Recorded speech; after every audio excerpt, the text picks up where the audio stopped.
शाहजी तो आप लड़ाई करेंगे? हमें शाहजी लड़ाई किससे नहीं सॉरी, मतलब मैं कह रहा हूँ चुनाव लड़ेंगे, ये बोलना चाहता हूँ अगला।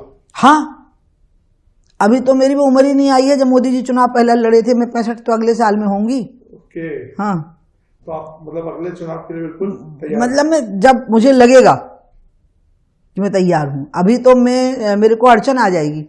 मेरे अंदर एक वीकनेस है, मैं आई एम वेरी मतलब cynically sincere to the commitment. तो अगर मेरे को कोई पार्लियामेंट सीट से मैंने चुनाव लड़ लिया तो मेरा पूरा समय और ध्यान रहेगा कि वहाँ किसी को परेशानी तो नहीं हो गई, और कोई भी परेशानी होगी मैं अपने आप को जिम्मेवार मानूंगी और गिल्टी फील करूंगी, तो भागूंगी एकदम से। तो एक पार्लियामेंट सीट की जिम्मेवारी और फिर ऊपर से मंत्री बन गए तो वो जिम्मेवारी भी, तो दोनों मिला के फिर ऐसी हो जाती हैं कि आप जिस काम को कर रहे हैं और वो काम इसमें रह के हो नहीं पाएगा। तो मैं उसको लक्ष्यनिष्ठ व्यक्ति हूं ना, तो लक्ष्य के लिए ही काम करूंगी। उसमें चुनाव लड़ना सार्थक होगा तो लड़ूंगी, नहीं होगा तो नहीं लड़ूंगी।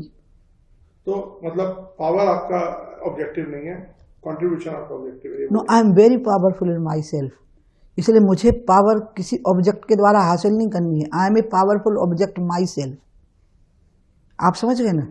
कुछ लोग ऐसे होते हैं कि they are powerful even without power, and I have peoples power.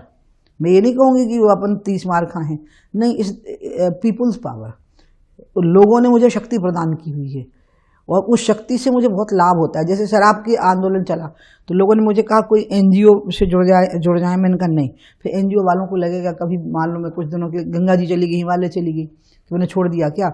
मैंने कहा नहीं, उनको काम करने दो, उनका काम खराब मत करो। आप यकीन नहीं करेंगे, मैंने कोई सभा कोई पंडाल कुछ नहीं लगाए। मैं तो शराब की दुकान के सामने जाके ही खड़ी हो जाऊं। हाँ, तो जब मैं दुकान के सामने जाके ही खड़ी हो जाऊं तो जो शराब पीने आए होते थे वो भी मेरी तरफ पीछे आके खड़े हो जाती थी और भीड़ इकट्ठी